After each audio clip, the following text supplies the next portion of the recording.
오늘은 요한복음 17장 1절에서 5절에 있는 말씀을 가지고 내게 하라고 주신 일이라는 제목으로 여러분과 말씀을 함께 나누기 원합니다. 말씀을 먼저 봉독하겠습니다. 예수께서 이 말씀을 하시고 눈을 들어 하늘을 우러러 이르시되 아버지여 때가 이르렀사오니 아들을 영화롭게 하사 아들로 아버지를 영화롭게 하게 하옵소서. 아버지께서 아들에게 주신 모든 사람에게 영생을 주게 하시려고 만민을 다스리는 권세를 아들에게 주셨음이로소이다. 영생은 곧 유일하신 참 하나님과 그가 보내신 자 예수 그리스도를 아는 것이니이다. 아버지께서 내게 하라고 주신 일을 내가 이루어 아버지를 이 세상에서 영화롭게 하였사오니 아버지여 창세전에 내가 아버지와 함께 가졌던 영화로서 지금도 아버지와 함께 나를 영화롭게 하옵소서. 아멘. 기도하겠습니다. 내게 하라고 주신 일, 하나님은 우리 모든 각 사람들에게 이 땅에서 살아가는 삶의 동안에 각자에게 맡기신 사명이 있음을 분명하게 말씀하고 있습니다. 오늘 이 시간 이 말씀을 통해서 내게 무엇을 하기를 원하시는지, 나를 통하여 어떤 일을 하기를 원하시는지를 깨닫게 하시고 말씀을 통해서 이 시간 내게 주신 일을 잘 감당하여 하나님께 칭찬받을 수 있는 신명들 되게 도와 주옵소서. 감사드리며 예수님의 이름으로 간절히 기도하옵나이다. 아멘. 지난주에 말씀을 통하여 각 개인에게 주신 은사들을 우리가 하나님께 어떻게 감당해야 하는지를 살펴보았습니다. 그리고 그 은사를 각 사람들에게 또 내가 주신 삶의 자리에서 어떻게 사용해야 하나님께 영광을 돌리는지에 대한 부분을 살펴보았습니다.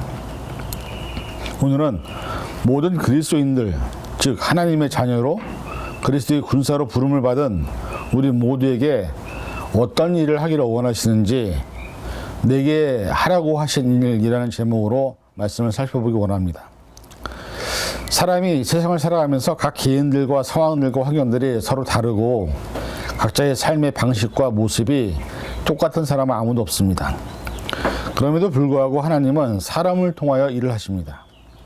사람을 통하여 하나님의 사랑을 나타내시고 사람을 통하여 하나님의 뜻을 전달하시기 때문에 우리가 세상에 살면서 하나님은 나의 아버지라는 사실을 인정하고 내가 그리스도인 됨을 인정한다면 우리는 하나님이 내게 하라고 하신 그 일을 위하여 이 세상에 존재해야 하는 것입니다. 옛날에 민혜경이라는 가수가 부른 내 인생은 나의 것이라는 노래가 있습니다. 그 노래의 가사는 다음과 같습니다. 내 인생은 나의 것, 내 인생은 나의 것. 그냥 나에게 맡겨주세요. 내 인생은 나의 것, 내 인생은 나의 것. 나는 모든 것 책임질 수 있어요. 사랑하는 부모님은 나에게 너무나 많은 것을 원하셨어요. 때로는 감당하기 어려웠지만 따라 했었어요. 가지 말라는 곳에 가지 않았고 하지 말라는 일은 삼가했기에 언제나 나는 얌전하다는 칭찬을 받는 아이였죠. 그것이 기쁘셨나요? 화초처럼 기르면서 부모님의 뜻대로 된다고 생각하셨나요? 그러나 이제는 말할 수 있어요. 부모님은 사랑을 다 주셨지만 나는 아직도 아쉬워하는데 이렇게 그늘진 나의 마음을 그냥 버려두지 마세요. 내 인생은 나의 것, 내 인생은 나의 것, 나에게 그냥 맡겨주세요. 2절에 이렇습니다. 부모님이 살아오신 그 길이 나의 인생은 될 수 없어요. 시대는 언제나 가고 가는 것, 모든 것은 달라졌어요. 부모님의 어린 시절을 다시 한번 돌아보세요. 그때는 아쉬운 마음이 없었나요? 나는 이미 알고 있어요. 부모님이 말하는 그 모든 것이 사랑인 줄 나는 알아요. 그러나 내가 원하는 것도 부모님은 알아주세요. 내 인생은 나의 것, 내 인생은 나의 것, 그냥 나에게 맡겨주세요. 내 인생은 나의 것, 내 인생은 나의 것, 나는 모든 것 책임질 수 있어요. 이 가사를 들으시면서 여러분 어떤 생각을 하십니까? 사실 지금 생각해보면 이 가사는 시대를 막론하고 부모와 자식 간에 보이지 않는 갈등과 세대 차이를 이야기하는 것은 아닌지 모르겠습니다. 사실 저도 어릴 때 그리고 결혼을 하면서 느꼈던 부모님과의 관계들을 이제는 제가 새 아이 아빠로서 특히 미국이라는 나라에 살면서 언어와 문화가 전혀 다른 아이들을 키우는 상황에서 내가 경험했던 것들이 내 아이들의 삶에서도 또 다른 모습으로 경험되어지고 있는 모습을 발견합니다. 그런데 참 가사처럼 되지 않습니다. 내 인생은 나의 것이기 때문에 그냥 나에게 맡겨주세요. 내가 모든 걸 책임질 수 있어요. 라고 가사는 나와 있지만 제가 50에 되어서도 제게도 참으로 버겁고 힘든 삶의 고백이 내가 책임지지 못한다는 것을 지금도 느끼고 있습니다. 이 노래의 가사를 영적으로 또 하나님의 관계로 생각해 보면 인간의 연약하고 나약한 삶의 모습에서 내 인생은 내 것이니 하나님 나에게 상관하지 마시고 간섭도 하지 말라고 하면서 우리에게 생기는 문제나 어려움이 생기면 우리는 또다시 하나님을 찾고 도움을 구하는 기도를 하는 우리의 모습을 보면서 정말 내 인생이 나의 것이라고 할 수 있는지 그렇게 얘기할 수 있는 사람이 얼마나 있을까요? 우리는 창조된 피조물입니다.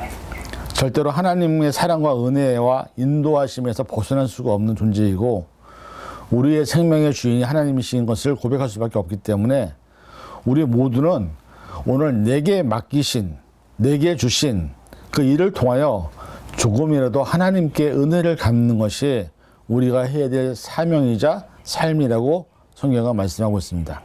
그래서 이런 차원에서 오늘 말씀의 몇 가지 내용을 살펴보기 원합니다. 첫째, 하나님은 내게 주신 첫 번째 일은 모든 사람의 영생을 주라고 말씀하십니다. 저와 여러분이 예수님을 구주로 영접한 후에 가장 받은 큰 선물이 있다면 아마 그것은 영생을 선물로 받은 것입니다. 우리가 잘 알고 있는 바와 같이 어릴 때부터 교회를 다니는 모든 사람들이 가장 많이 암송하는 말씀 중 하나가 있습니다. 요한복음 3장 16절. 하나님이 세상을 이처럼 사랑하사 독생자를 주셨으니 이는 그를 믿는 자마다 멸망하지 않고 영생을 얻게 하려 하심이라. 사실 이 말씀을 보면서 하나님께서 우리에게 가장 원하고 바라시는 아주 간단한 것, 바로 독생자이신 예수님을 믿고 모든 사람들이 멸망하지 않고 영생을 얻기를 바라시고 계심을 알 수 있습니다. 그리고 이 이유 때문에 저와 여러분을 하나님이 부르신 것입니다. 우리의 삶을 통해, 우리의 입술을 통하여 세상의 모든 사람들이 멸망하는 삶이 아니라 영생을 얻기를 바라시기 위해서 하나님은 독생자 예수 그리스도를 십자가에 죽게 내어주셨습니다. 그 놀라운 사랑을 깨닫는 순간, 그리고 우리가 얼마나 큰 사랑을 받았는지 알게 됐다는 것입니다. 내가 가지고 있는 돈을 가지고 원하는 것을 사는 사람은 그 물건에 대한 애착이나 아끼는 것을 우리가 보게 됩니다. 갖고 싶었던 차를 샀거나 갖고 싶었던 컴퓨터를 사게 되면 한동안은 거기에 대해서 애쓰고 닦고 정말로 최선을 다해서 관리를 합니다. 그런데 누군가에게 공짜로 받은 것이나 갑자기 생긴 물건에 대해서는 별로 귀하게 여기지 않죠. 왜 그럴까요? 내가 값을 치르고 산 물건에 대해서는 귀하다고 생각하기 때문입니다. 부모님의 사랑 역시 얼마나 큰지 우리가 알 수 없지만 거저 주시는 내리사랑이었기 때문에 부모님을 떠난 후 독립하게 되면, 그리고 결혼을 하게 되어서 아이들을 키우는 부모가 될 때야 비로소 부모님의 사랑이 얼마나 컸던지를 다시 한번 깨닫게 되는 우리의 무지함이 있습니다. 사실 예수님의 십자가의 희생과 사랑이 얼마나 크고 위대한지를 우리는 잘 알지 못합니다. 왜냐하면 거저 받은 은혜, 값없이 주신 은혜이고 사랑이기 때문에 그것이 크고 놀라움에도 불구하고 우리가 직접 값을 치르지 않았기 때문에 너무나 가볍게 여기는 모습이 있습니다. 그러나 우리가 잊지 말아야 할 사실은 우리가 받은 은혜와 사랑은 이 세상 그 어떤 것으로도 갚을 수 없는 은혜와 사랑임을 잊지 말아야 합니다. 예수님을 믿기 때문에 주신 영생을 우리가 믿음의 선한 싸움을 통해서 지켜나가는 것, 그것이 우리가 해야 할 일입니다. 디모데전서 6장 12절, 믿음의 선한 싸움을 싸우라, 영생을 취하라. 이를 위하여 너희가 부르심을 받았고 많은 증인 앞에서 선한 증언을 하였도다. 오늘 우리는 믿음의 선한 싸움을 하는 세상에 존재하는 그리스도인들입니다. 우리가 예수님을 믿고 영접함으로 받은 영생을 지키는 것, 그리고 우리가 많은 증인 앞에서 이 사명을 감당하기 위하여 부르심을 받은 사실을 잊지 마시고, 아직까지도 영생을 받지 못한 다른 영혼들에게 영생을 받을 수 있도록 하나님과 그들 사이에 가교 역할을 하는 것이 우리의 사명임을 깨달으시고 우리를 통하여 영생이 다른 사람들에게 전해지기를 주님의 이름으로 간절히 축원을 드립니다. 둘째, 우리에게 하라고 하신 일은 유일하신 참 하나님과 그가 보내신 자 예수 그리스도를 알게 하는 것이라고 말씀합니다. 사람이 세상에 태어나면서 죽는 그 순간까지 우리는 배우는 자로 살아가게 됩니다. 유치원에서부터 대학에 이르기까지, 그리고 심지어 석사, 박사 하기까지 사람은 성장하고 나이가 들어가면, 또 학년이 올라가면 그에 따라 배우는 것이 많아지는 것이 바로 우리 인간입니다. 그런데 우리가 모든 것을 다 아는 사람은 하나도 없습니다. 박사 학위가 몇 개가 있더라도 옛날 우리 어머니들의 음식 솜씨를 따라할 수 있는 사람도 얼마 안 될 뿐더러 그 사실을 아는 사람도 없습니다. 즉 인간은 배움에 한계가 있다는 것을 고백하게 됩니다. 누구나 자신이 가지고 있는 기술에 대한, 지식에 대한 것은 다른 것이고, 그래서 직업에는 여러 가지 다양한 분야의 전문가들로 존재하는 것이 우리가 사는 세상입니다. 그런데 참으로 아이러니한 사실은 많은 크리스천들이 하나님의 백성과 예수님의 제자들이라는 정체성을 가지고 살아가면서도 하나님에 대하여, 예수님에 대하여 더 많은 것을 알아야 하는데 그런 삶을 사는 사람들이 별로 없습니다. 오히려 그리스도인이라고 해도 세상의 지식과 세상의 이치와 가치, 세상의 기준을 배우기 위해서 더 많은 시간을 노력하는 사람들이 얼마나 많은지 모릅니다. 물론 세상에서 직장에 들어가 전문가로 일을 하는 사람과 그냥 막노동을 하는 사람과의 삶은 분명하게 차이가 있겠죠.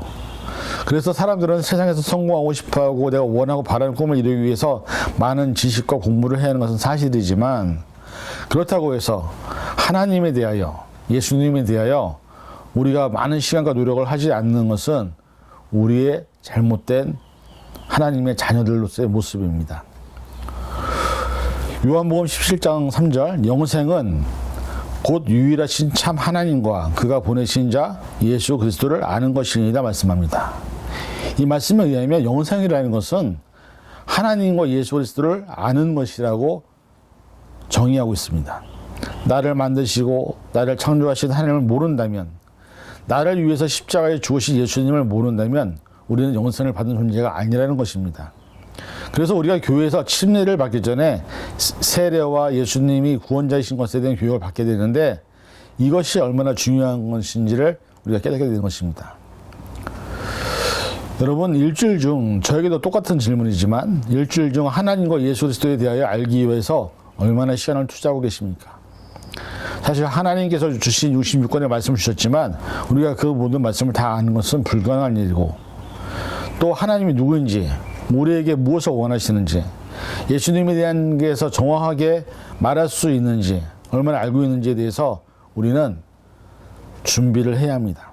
왜냐하면 하나님과 예수를 믿지 않는 사람들은 우리를 통하여 하나님과 예수를 알기 때문이죠. 여러분, 혹시 여러분의 지인 중에, 친구 중에 교회를 한 번도 다녀본 적이 없는 사람이 여러분에게 하나님이나 예수님에 대해서 어떤 존재인지 나에게 설명을 해달라고 한다면 여러분들은 자신 있게 명확하게 그 사람이 원하는 대답을 줄 수 있다고 생각하십니까? 사실 많은 사람들이 교회를 오래 다니지만 정작 예수님이 누구냐고 물어보면, 하나님 어떤 분이냐고 물어보면 정확하게 명확하게 그것을 얘기하시는 분들이 별로 없음을 보게 됩니다. 골로새서 1장 10절, 주께 합당하게 행하여 범사에 기쁘시게 하고 모든 선한 일에 열매를 맺게 하시며 하나님을 아는 것에 자라게 하시고. 방금 읽은 말씀에 보면 하나님을 아는 것에 대해서 자라게 하라고 말씀합니다. 이 말씀은 똑같은 개념이죠. 유치원부터 시작해서 초등학교, 중학교, 고등학교, 그리고 대학교 이르기까지 배우는 지식의 양과 수준과 그런 것들이 서로 다른 것처럼 신앙생활을 시작하는 첫 시작부터 신앙생활을 오래 하시는 분들이 이르기까지 그 기간만큼 비례해서 성경에 대해서, 하나님에 대해서, 예수님에 대해서 우리는 분명하게 아는 것이 더 많아지는 것이 맞다는 얘기죠. 그런데 신앙생활을 오래 하고 성경을 많이 안다고 해도, 교회 직분자라고 해도 말이나 행동을 보면 영적인 어린아이와 같은 모습을 너무나 많이 보게 됩니다. 때로는 지식으로는 많이 하는 것을 아는데 삶이나 행동에서 전혀 그렇게 나타나지 못하는 모습도 있습니다. 이유는 하나님을 아는 것에 대한 시간과 노력뿐 아니라 말과 행동이 일치하지 않기 때문입니다. 에베소서 4장 13절 우리가 다 하나님의 아들을 믿는 것과 아는 일에 하나가 되어 온전한 사람을 이루어 그리스도의 장성한 분량에 충만한 데까지 이르리리.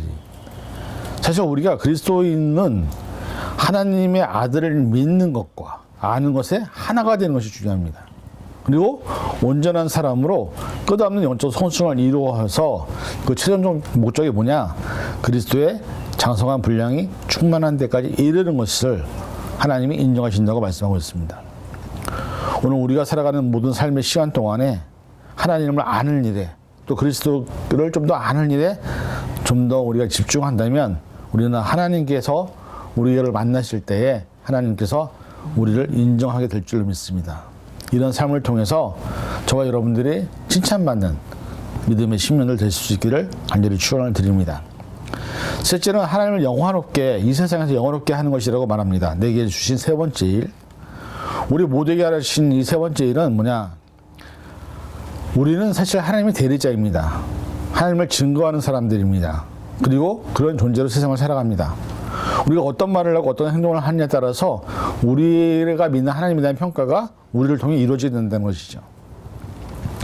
옛말에 자식을 보면 그 부모를 안다는 말이 있습니다. 사실 사람의 행동이나 말의 대부분은 부모의 영향을 받기 때문입니다. 그래서 어떤 부모님의 밑에서 자라느냐에 따라서 그 사람의 인격이나 성품 혹은 성향이 달라지기 마련입니다. 많은 교육에 대한 사람들이 하는 얘기가 가정 환경과 교육 환경이 대단히 중요하기 때문에 그것이 인생을 결정짓는다고 말합니다.